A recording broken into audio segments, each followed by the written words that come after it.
Welcome back to the GTN show, hot off the Women's Ironman World Championships this weekend in Kona. And what a race it was, so much drama and a slightly unexpected winner. Yeah, we also have some hot tri tech and our first ever OnlyFans triathlon ambassador. And it's not Mark, don't worry.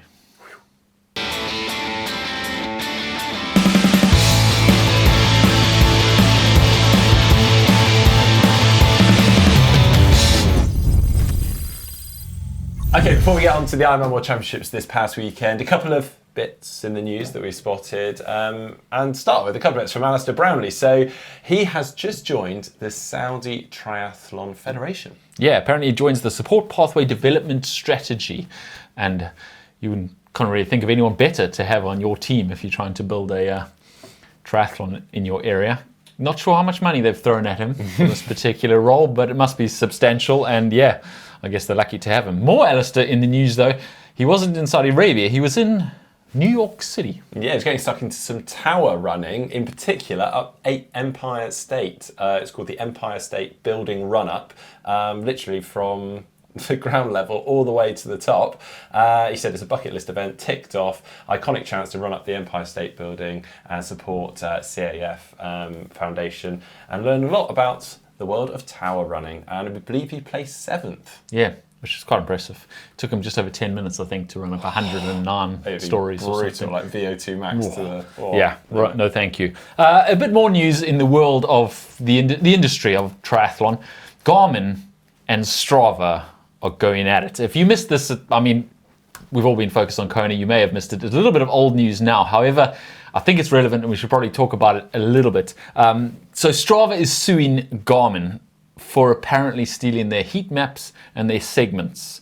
This is on the back of Garmin now bringing those into some of their devices through their Garmin Connect app. Strava suing Garmin for patent infringements on those segments and heat maps. The lawsuit was filed in the District of Colorado at the end of September. Now, previously, they've actually already flagged this. And what they were operating under was what is called a master cooperation agreement. It's basically like, we know you guys do heat maps, but it's okay because we work together, and I know you guys do segments, but we'll work, no problem. But this has all been thrown out the window now completely. Essentially, regarding heat maps, Strava filed patents for heat maps in 2014 and 2016, which were issued in 2016 and 2017. But Garmin has offered heat map functionality in Garmin Connect since 2013, before Strava ever used heat maps or patented heat maps. So while Strava has filed a patent on their segments back in 2011, before Garmin ever did anything of the sort, and they were operating under that master cooperation agreement, they've also in this lawsuit flagged that Garmin shouldn't be using heat maps, but it appears that Garmin actually patented those before Strava ever used them. And so basically Strava have essentially requested that Garmin stop sale of those particular devices. All of the devices that Garmin offers that has heat maps or segments in it should be ceased and desist from selling them immediately. That's quite a big ask, and you can imagine that's not gone down too well with Garmin. I don't think that's going to happen. As it stands, they haven't stopped selling them, and users don't remain are not affected whatsoever. You can still use your Garmin, you can still do Strava segments on your Garmin, but we'll see where this goes. I mean, for me, I don't really use Strava. I think somewhere in the interweb of all of the devices that I have and all the connections that they connect to and upload to, something uploads to Strava fairly regularly, and occasionally I get comments on it or says, you're the local legend at some route near my house, and I'm like, oh, okay, I didn't realize I was uploading to Strava. But that's as far as I go. So I'm probably not the target market for this. There are some people who upload to Strava all the time and are always looking for KOMs. Yeah, because I guess the fear here is that the API would be just cut, that functionality would be cut. So if you have a Garmin device, it will not upload or sync with Strava, and well, all of this could really just come crumbling down. But we've all heard the phrase, if it's not on Strava, it didn't happen. So, I mean, Strava does have some weight. A lot of people use it. Probably most people out there have a Strava account, whether you're avidly tuning in and checking. But I would argue that if you had to choose between I can have Strava or I can just have my Garmin, everyone's going to buy a bike computer or a watch. Mm-hmm. And then they're going to afterwards go, oh, cool, it's cool. Oh, look, I've got Strava segments on here too. if they don't have that, they're still going to buy a watch. So it does feel a little bit like Strava is shooting themselves in the foot here. They need Garmin users to upload their data to Strava. If they don't have that, Strava just goes away. So it does seem like a bit of a weird situation. Anyway, we'll be watching that and let you know what happens on it once we get some more. Okay, James, I think it's time to talk OnlyFans. Okay. Mark is now on OnlyFans. Sign up now. No, please. The eve of the Ironman World Championships, Steph Clutterbuck, pro triathlete, announced her partnership with OnlyFans as an athlete ambassador. Okay, so I'm going to read out her Instagram post. No better time to announce a partnership than World Champs Eve. I'm so excited to say I'm now officially an OnlyFans athlete. This year has shown time and time again that life is too short, in reference to some of the health issues she's had this past year, not to do things differently and embrace every opportunity that comes your way. I was a content creator long before I was a professional triathlete, and this gives me the opportunity to get back to those roots. OnlyFans are building a roster of incredible athletes doing incredible things, and it's an honour to have a space alongside them. I'm as committed as ever to lifting the veil on the life as being a pro triathlete, the highs, the lows, and everything in between. I want it to be a place where I can connect with you to share the stories, challenges, and real life moments that don't always make it to social media. I've been utterly blown away by the support I've received from you all this year, and I hope you can appreciate this. It really is a life-changing opportunity. Whoa, okay.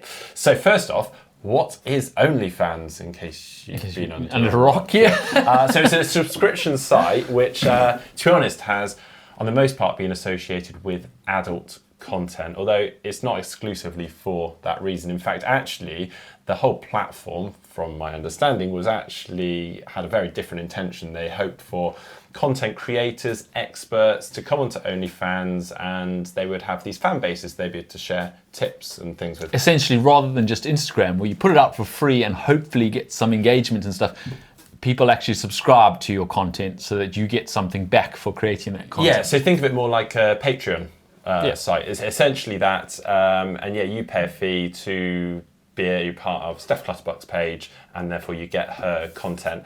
Well, that's what it's supposed to be. It very much morphed into adult content. Absolutely, and so it seems like OnlyFans are trying to change this, and they're sponsoring some athletes, and Steph is by far not the first. In fact, in the mountain biking world, a couple of years ago, they signed Lewis Buchanan, and a number of other actual mountain bikers. And actually, interestingly, the UCI tried to ban Lewis Buchanan from racing, although it seems like he was at the end of his career anyway. But yeah, so they were trying to stop him from doing any UCI sanctioned events. But there's been a few other athletes too. I tried to look up a few of them. I saw, and I was trying to see, well, what do they post? What do you put on there? I mean, assuming that it's not all adult material, what are they posting? Training, whatever. And I couldn't really figure it out. I don't have an OnlyFans account, so I couldn't go on and check. I did find a whole article on Sabrina Stanley, who's an ultra runner, and she was saying that, you know, she posts everything. It's a way for her to monetize and take control over her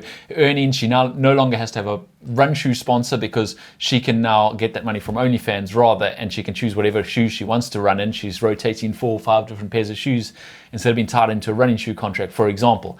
And then she was like, and I also post my training, and I post my diet, and I occasionally post some nudes. And I was like, whoa, okay. So what do you have to post on OnlyFans to be on OnlyFans and to justify people paying for your subscription?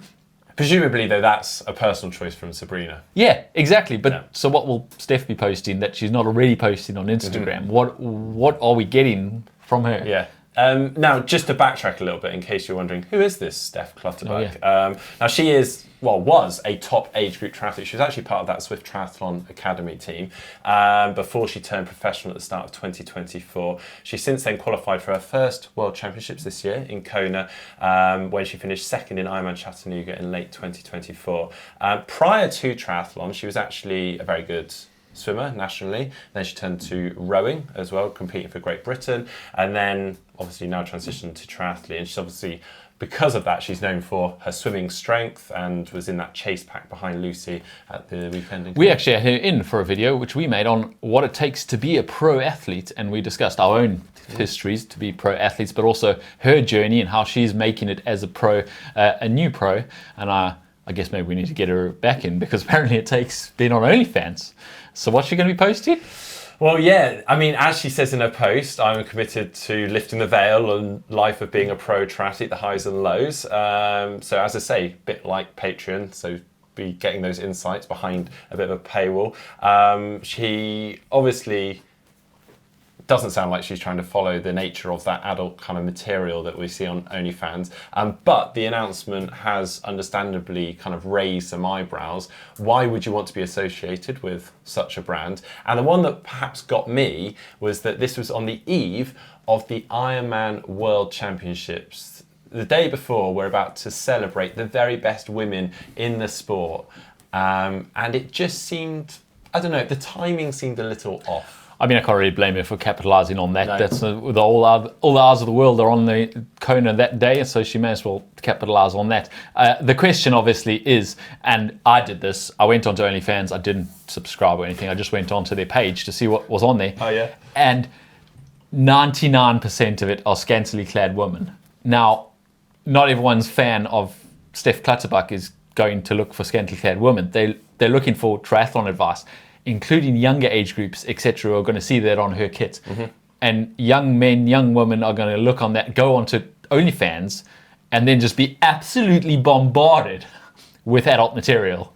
And so where do you draw that line? How do you justify all of that? I think that's probably where my question mark is. If my young daughter is idolizing Steph Clutterbuck for her performances at triathlon, and then she's going onto OnlyFans to see her content, what other stuff is she going to be exposed to? And where are the safeguards in response to that? Yeah, absolutely. I mean, that said, it's clearly been a substantial financial incentive for Steph. So fair play to her in that respect. I mean, OnlyFans is apparently worth a reported $8 billion, which is significantly higher than Ironman's valuation when it was, well, $730 million at the time of its sale in 2020. So yeah, I guess why not get a small piece of that pie? Right, moving on to some tech, and we've had quite a lot this past week because it was the Ironman World Championship week in Kona, so Heather actually had a tech tour video from Kona, and there was loads of stuff in there actually. It was quite a cool one, so do make sure you check that out. She did, while she was there, check in very briefly on the new Ridley Triathlon bike, but we thought we'd give a bit more information here today because it's brand spanking new, and it is Ridley's first ever 100% triathlon bike, and it's called the Triton Fast. Now, there weren't any big name pros as such racing it in Kona, although Rebecca Anderbury was racing it, and she's a very good biker. While this is a brand new bike, it has been ridden by Jelle Keens for a few months to pretty good race results too. He's been on this bike for a little while, but it's clearly a fast bike. Yeah, and it's got kind of a modular design to it, meaning that sort of storage options can be added and removed how you like. So they've got a very big storage option down by the bottom bracket. They've got one, as you often do, on the top tube, kind of a bento box. And then interestingly, one sort of below that, sort of filling in that sort of void in the V section. And like many bikes now, it's got sort of a mono riser and loads of adjustability. And the big kicker, the first 200 people to order this new Triton Fast will get a completely free aero package worth €2,500, where they will actually bring you to their aero performance lab, which I believe is in Belgium, to do a full-on aero testing in the wind tunnel to get your fit position completely dialed, which is a pretty good deal when you're buying a new bike to get a free package to go and get it aero tested. Yeah, that's super cool. Yeah. Now it retails at, so frame fork set, just under €4,000, various different like group set options, all the way up to just over €8,500 for SRAM Red group set.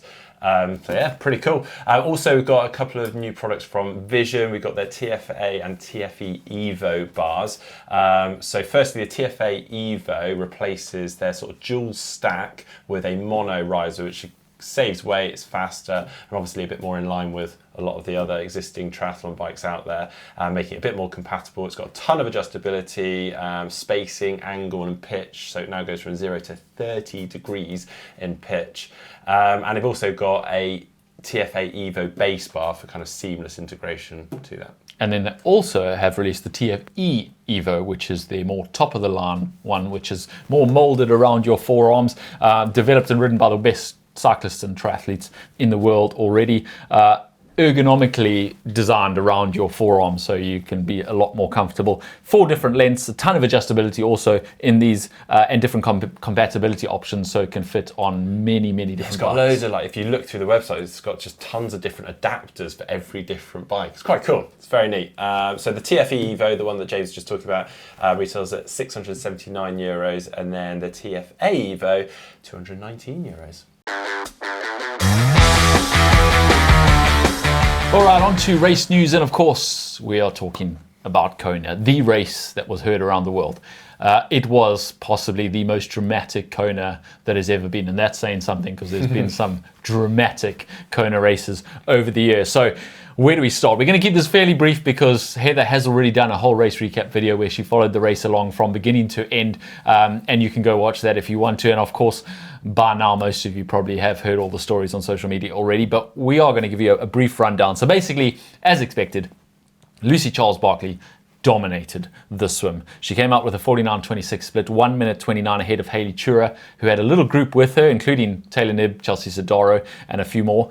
And then more than 6 minutes back was Laura Philipp, Kat Matthews, Solveig Lothseth was in that group too, and quite a few other girls all together in one group. Now on the bike, Lucy Charles-Barkley did what she always did, really, and just rode off. She wasn't waiting for anyone. She wasn't going to wait for a pack. She wasn't going to wait for Knibb or someone else to join her. She just took off up the road. And actually, she stayed out in front for a long time. She was putting time into almost everyone behind her. It wasn't like they were slowly reeling her in, or she was doing a solo effort that she was kind of keeping her powder dry. She was off.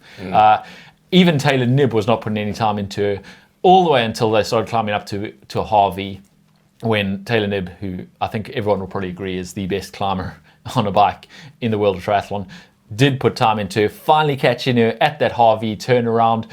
Taylor Knibb then stopped at the just as she caught at special needs. Caught her, then stopped at special needs to get some more fuel, and then caught her again. And then it looked like those two were going to ride side by side or together all the way back to the transition. And then it was kind of scuttled because Lucy Charles-Barkley dropped the bottle and she got a 1 minute penalty. Yes, so then Taylor, well, obviously carried on pushing into T2. She had a 1 minute 26 lead into T2 ahead of Lucy Charles-Barkley. And then we had a big gap back. So Lothseth then came in third, 5 minutes 30 back. And then Laura Philipp and Kat Matthews over 14 minutes back. Yeah, and this is when the race really heated up, literally and figuratively, because it had rained in the beginning. Now, having been to Kona quite a few times, I can tell you that is the most dangerous thing that can happen in Kona, because it feels quite cool in the morning when it's rained. But that wetness, that rain evaporates and sits above the surface like this blanket of humidity, and that is exactly what happened. It was ridiculously hot and ridiculously humid when they went onto the run. And yeah, a few people paid for that. Charles-Barkley briefly took the lead. She caught all the way up to Taylor Knibb and then passed her going out into the highway. She was in the lead and it looked like Lucy Charles-Barkley was going to run away with it. Taylor Knibb didn't really look like she had an answer when Lucy went past her. And then it started falling apart for Lucy Charles. Yeah. She kind of walked one aid station and looked like, oh, she's just been smart here. She's getting plenty of fluid. What interested me was she'd douse herself in ice and then she'd get straight back into a blistering run pace. Yeah, it looked like she was just being smart. She was getting the hydration in. She was making the most of the aid stations without actually slowing down her overall and pace. Everyone seemed to be fooled by that. Like, oh, no, she's just, as you say, being smart. And then, it all started to unravel for her. Yeah. And yes, she was veering all over the road to the point that eventually her partner Reese actually made the smart decision, in my opinion, to pull her off because it was starting to verge on the realms of being very dangerous and unsafe. Taylor then just carried on past and seemed to carry on at this blistering pace that the two of them had set. And it seemed like she was set for the win until about 4K to go. Yeah, where she just very quickly, actually, it wasn't like she walked 3 aid stations and then kept going. She just kind of started wobbling a little bit and then wobbled a bit more and then really weaved all over the road before she just sat down. on the side of the highway, and within a very short space of time, Solveig Lofseth, who had been fairly far behind her, was suddenly next to her and then running past her. To her credit, Solveig did actually call over to her and said, "Are you okay?" Which was when you're in the heat of Ironman World Championships and you moving into the lead of the race to actually check that your competitor is okay is pretty creditable. But yeah, she wasn't okay. She didn't get back up again. She DNF'd Taylor Knibb. She was out of the race. So Solveig Lofseth obviously was having a phenomenal day, and she was kind of locked in on her pace. She didn't seem to be fading at all. However, Kat Matthews behind, who had now broken away from Laura Phillips, was having an absolutely blistering run and was just reeling Solveig in kilometre by kilometre, to the point that, so Solveig Lofseth took the win, but Kat Matthews was only just over 30 seconds behind. Yeah, if a marathon was 43 Ks, Kat Matthews would have got her. Yeah. Now she posted a new run course record, 2:47.23, to take second, and then Laura Phillips came in to take third. Yeah, but all credit to Solveig Lofseth in her third Ironman ever and her first time in Kona, taking the win, and I'm pretty sure that's the first time ever a woman on debut has won Kona, which is very, very impressive. In fourth was Hannah Berry, in fifth Lisa Pertura, sixth Harley Lawrence, seventh Jocelyn McCauley, eighth Sarah Svensk, ninth Leonie Konzala, and 10th Marlene de Boer. And congratulations to all those ladies. So, what are we saying about this race, Mark? Well, quick thoughts, and swim incredibly choppy, actually. More choppy than it looked, for sure. And I did hear that may be a contributing factor to why Chelsea Sodaro dropped out. She felt almost seasick from getting onto the bike, having been bounced around in the swim so much. After having an absolutely amazing swim. She was in that chase pack with Taylor Knibb and Hayley Chura. She was way up for her, a really good swim. And the race was phenomenal. The bike power, I was just blown away by Lucy and Taylor, of course. Probably on reflection, were they getting carried away and they rode way too hard? Possibly, yeah. And can we talk about the littering penalty? Yes, please. For crying in a bucket triathlon. Do you want to shoot yourself in the foot?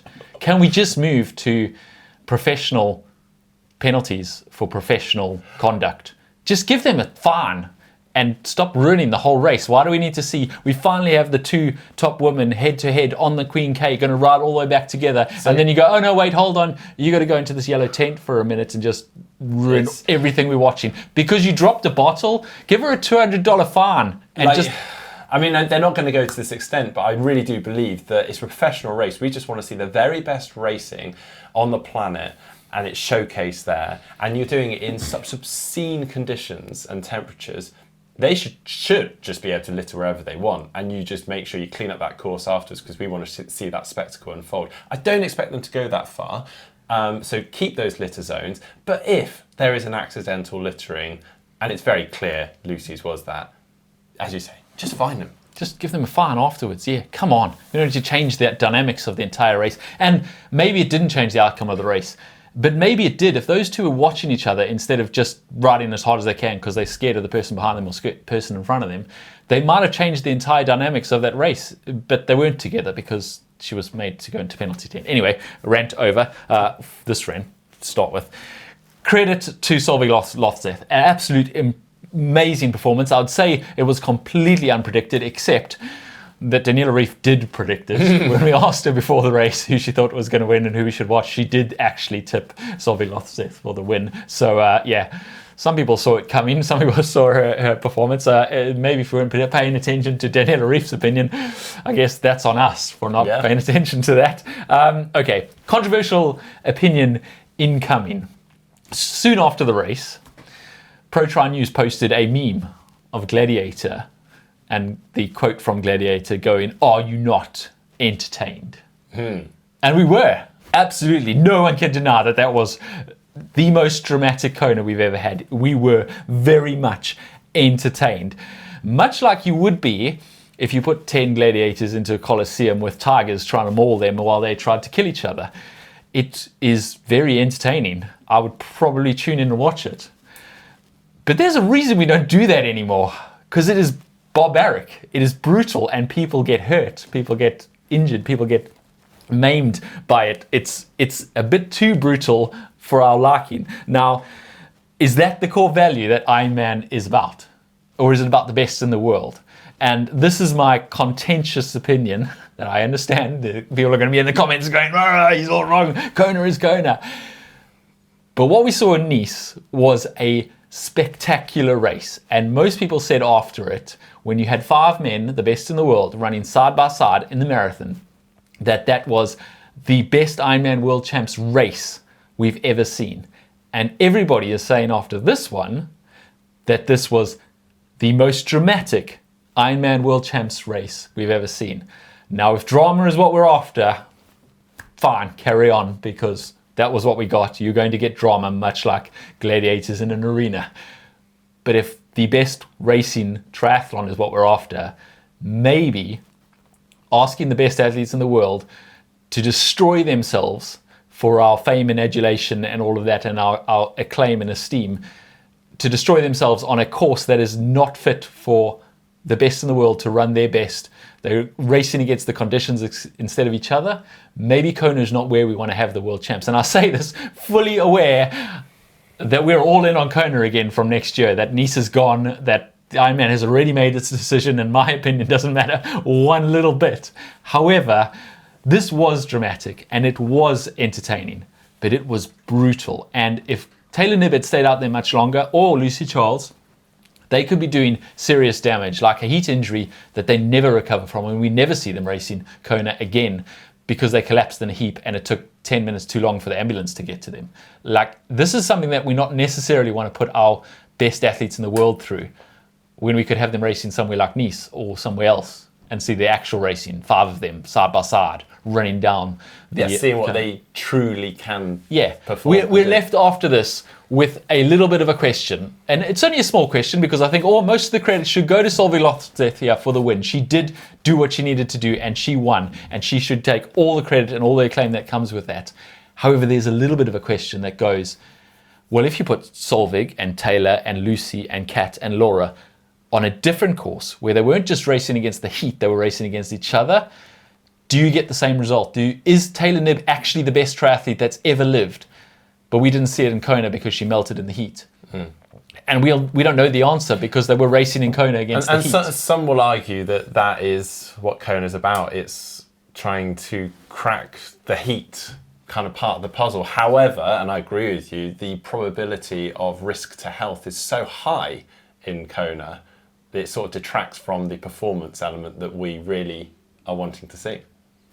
Exactly. I think that's the end of my point on that. Yeah, leave your comments down below. I'm sure you have an opinion on this, and I'm probably going to get lambasted in the comments, but I'm open for it. So leave a comment down below.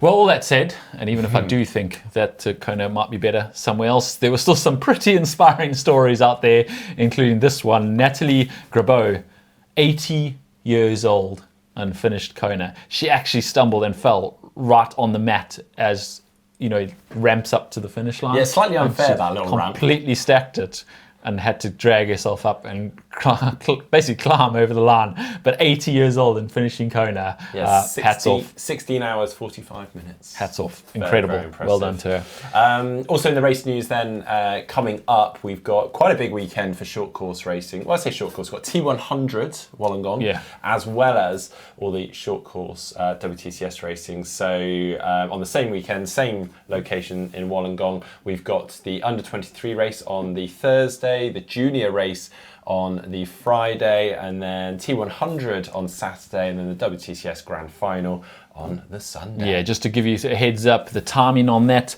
the women's race 2 p.m. for the T100 in Australia, which is 3 a.m. UK time, or 4 a.m. Central Europe time, and the men's race an hour 45 later, so that's 4:45 a.m. in the UK and 5:45 a.m. in Europe if you are looking for an early morning to start. And then the following day, the WTCS race, pretty much the same times, 2 p.m. for the women and 5 p.m. for the men. So a little bit more respectable. You can maybe drag yourself out of bed at 6 a.m. in the UK to watch the men's grand final. Yeah, so in the T100 race, women's race, we've got Kate Wolf, Ashley Gentle, Grace Tech, Ellie Salthouse, amongst many others. Men's race, Hayden Wild, Mika Newt, Yuri Kulin, Greg Barnaby, Menno Coolhouse, again, many others also involved in that.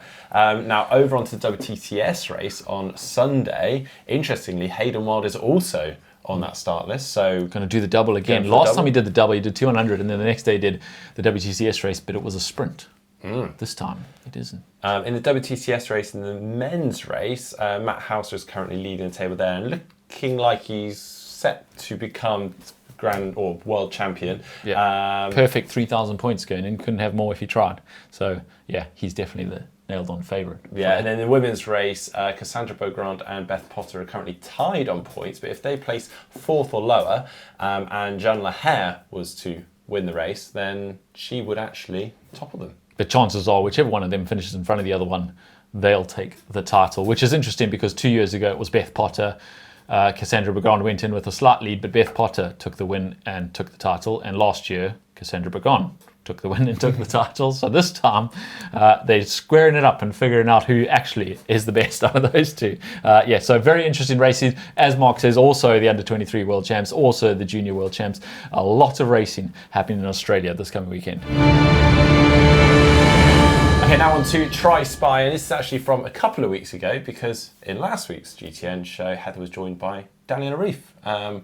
So quite an exciting show, and I don't think they wanted to waste any time talking through some pictures when they could talk about the upcoming big race, so fair enough.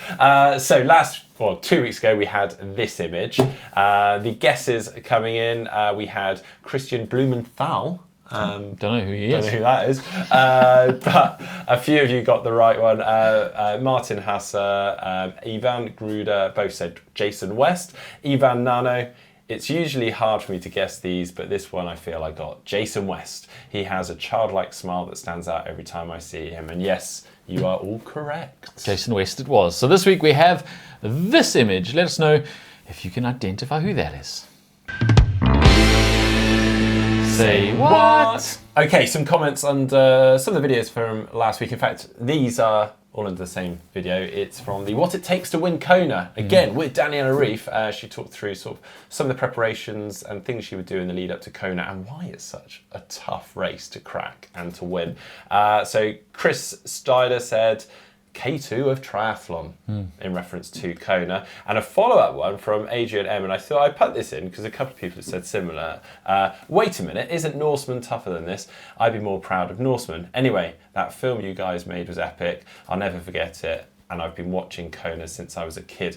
And a couple other people are like, what's Norseman like in comparison to Kona? And to be honest, I don't have an answer for you. Nor do I, because I've done Kona, but I've not done Norseman. And Mark's done Norseman, but he's not done Kona. However, what I would say is, yes, Norseman is often regarded as the toughest race in triathlon. But having been to Kona and just experienced the conditions, going for runs there, and then seeing some of these races and literally trying to, as James was just explaining earlier, you're trying to race at peak level. It looks absolutely disgusing. There's only one way to solve this, Mark. Next year, I'm going to have to do Norseman, and you're going to have to do Kona. So I, to be honest, would have a hard time saying one was tougher than the other. I think we're fair to say they're both as brutal as one another in very different respects. Yeah, fair enough. Mark's very non-committal on next year's race plan at this point. Yeah. Okay, if you're looking for something to watch right now, Heather did an interview with the Ironman World Champion, Solveig Lothseth. I'm really going to have to practice saying that now that she's a world champion. But Heather did an interview with her, so check that out on the channel. And coming up later this week, I raced against Leon Chevalier with a bit of an added advantage. Some robotic legs.